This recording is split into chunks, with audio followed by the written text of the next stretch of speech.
武蔵は鬼、我らは玄馬。これぞ最後の大決闘なり。だが、吉岡の勝ちは決して揺るがぬ。武蔵には勝てぬ道理がある。Sejarah samurai membentang selama 700 tahun di Kekaisaran Jepang. Selama itu, ada banyak samurai-samurai hebat yang mengukir sejarah Jepang. Salah satu yang terhebat dan terkenal adalah Miyamoto Musashi. Musashi merupakan ahli pedang dan ronin yang dihormati di Jepang. Kisah hidupnya yang menarik membuat Musashi menjadi salah satu ikon budaya paling terkenal di negeri matahari terbit. Detail kehidupan Musashi sering dikabarkan oleh dongeng dan fantasi.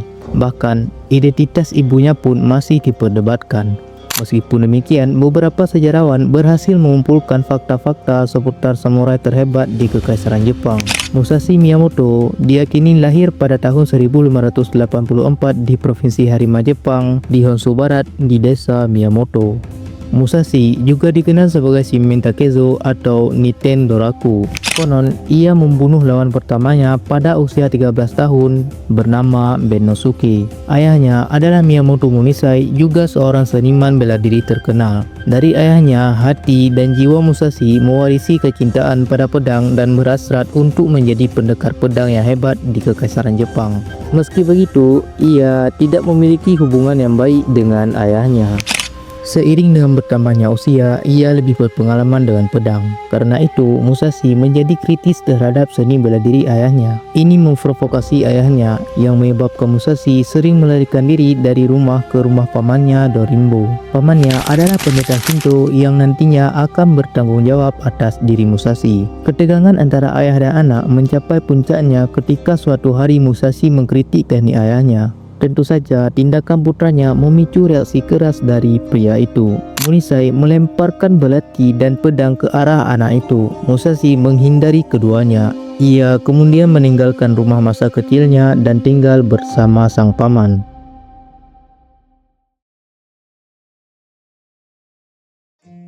Miyamoto Musashi tumbuh dalam masa perubahan besar di Kekaisaran Jepang. Kekaisaran ini bergolak dengan perang feodal. Pada saat itu, Keshogunan Ashikaga yang berkuasa lama semakin menurun, kemudian runtuh sepenuhnya pada tahun 1573. Pada tahun 1600, Kekaisaran Jepang terbagi menjadi dua kubu.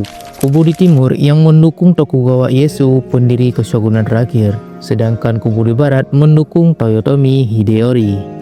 Berasal dari barat, Musashi bertugas dalam pasukan Hideyori yang terbukti tidak beruntung setelah pertempuran Sekigahara. Di pertempuran itu, Ieyasu menang dan mengokohkan kekuasaannya atas Kekaisaran Jepang.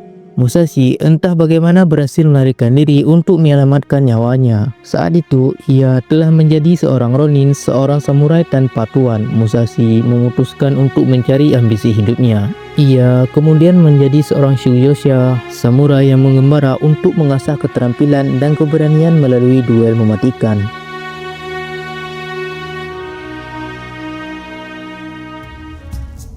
Duel di Kekaisaran Jepang pramodern adalah urusan serius dan seringkali mematikan, bahkan ketika mereka menggunakan pedang kayu seperti yang biasa dilakukan Musashi. Namun, kematian bukanlah tujuan akhir bagi Musashi dan samurai lainnya.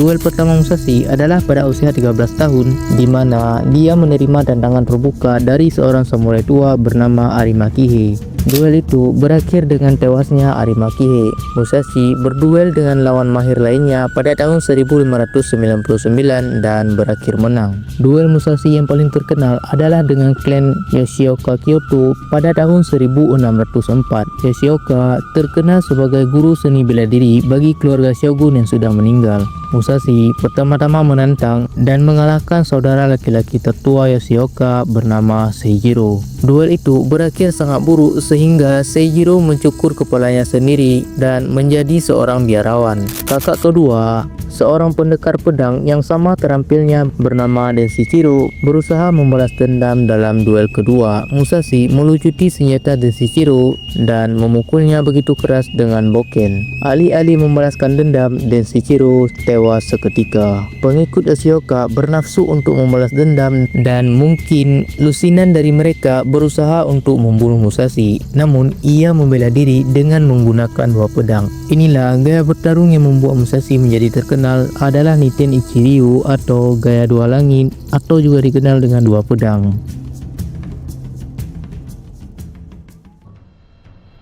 Miyamoto Musashi menghabiskan beberapa tahun berikutnya untuk mengembara di Kekaisaran Jepang dan menantang orang lain untuk berduel. Lawannya berniat untuk mengasah keterampilannya dan memperkuat reputasinya. Sebagian besar kisah duel ini hilang dari sejarah. Namun, duel terpentingnya adalah duel terakhirnya melawan Sasaki Kojiro. Sasaki Kojiro adalah ahli pedang dari klan Hosokawa yang menguasai Kokura di Kyushu Utara Kekaisaran Jepang. Kojiro dikenal dengan teknik Tsubame Gaishinya yang secara kasar berarti memutar pedang dengan kecepatan burung layang-layang. Kojiro juga dikenal dengan pedang panjangnya yang bernama Drying Pole. Reputasi Sasaki Kojiro dikenal di seluruh Kekaisaran Jepang dan dijuluki sebagai iblis dari Provinsi Barat.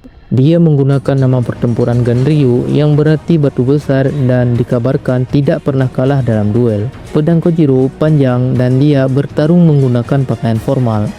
Musashi bertekad untuk mengalahkan ahli pedang luar dalam. Maka Musashi menantang Kojiro melalui salah satu mantan murid ayahnya yang merupakan pejabat senior di Kokura. Persetujuan diberikan dan tanggal ditetapkan pada pagi hari tanggal 13 April tahun 1612. Lokasi duel tersebut adalah sebuah pulau kecil yang sepi bernama Funajima antara Honshu dan Kyushu.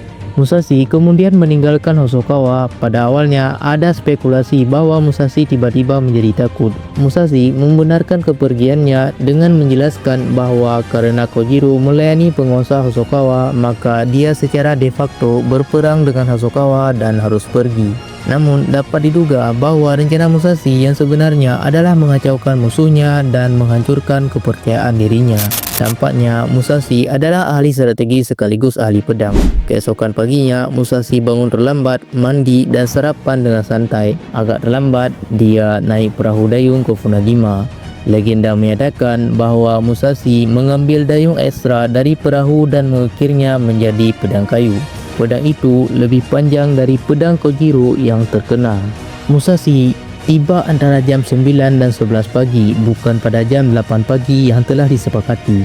Tukang perahu mendaratkan Musashi, kemudian Musashi yang bertelanjang kaki menemukan Kojiro yang marah dengan senjata di tangan. Rupanya Kojiro telah menunggunya.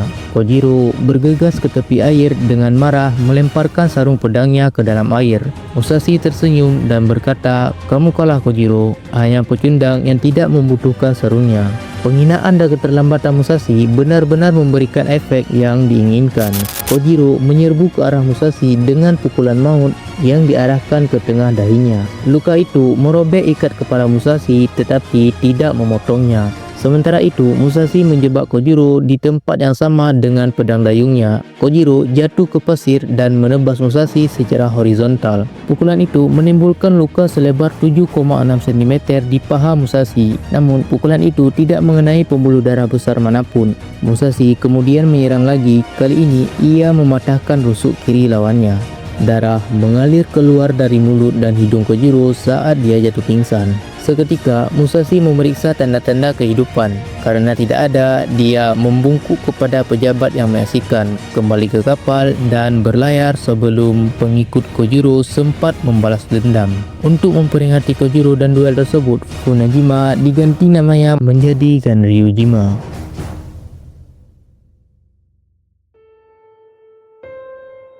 Setelah mengalahkan Kojiro, Miyamoto Musashi bisa mengklaim sebagai pendekar pedang terhebat di Kekaisaran Jepang. Tapi dia baru menjadi samurai terhebat setelah hari-hari duelnya selesai. Kematian Kojiro membuat Musashi sedih dan dia mengalami semacam kebangkitan spiritual. Sementara Musashi kemudian berpartisipasi dalam duel kecil dan pengembaranya telah berakhir. Dia mengintrospeksi diri dengan menulis, "Saya mengerti bahwa saya belum menjadi pemenang karena keahlian yang luar biasa dalam seni bela diri. Mungkin saya memiliki bakat alami atau tidak menyimpang dari prinsip-prinsip alami. Atau lagi, apakah seni bela diri dari gaya lain kurang?" Setelah itu, bertekad untuk mencapai pemahaman yang lebih jelas tentang prinsip-prinsip yang mendalam, saya berlatih siang dan malam.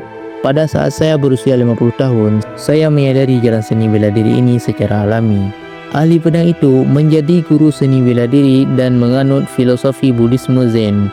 Dia juga serius berlatih seni bela diri, menekuni kaligrafi, dan melukis. Dia pada kenyataannya menjadi samurai yang ideal bagi sarjana, seniman, dan ahli pengendalian diri.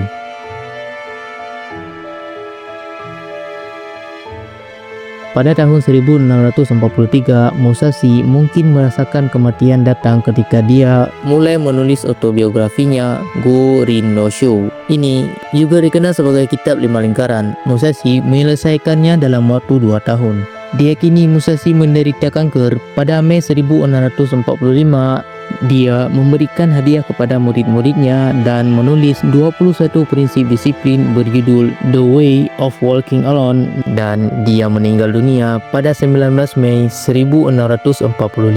Seperti The Art of War karya Sun Tzu, beberapa nasihat Musashi memiliki nilai abadi. Seperti yang ditulis Musashi, tidak ada apapun di luar diri Anda yang dapat membuat Anda menjadi lebih baik, lebih kuat, lebih kaya, lebih cepat, atau lebih pintar.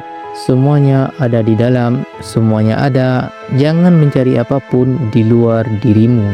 Kisah hidupnya yang memukau membuatnya terus dikenang hingga kini sebagai salah satu samurai terhebat di Kekaisaran Jepang. Terima kasih.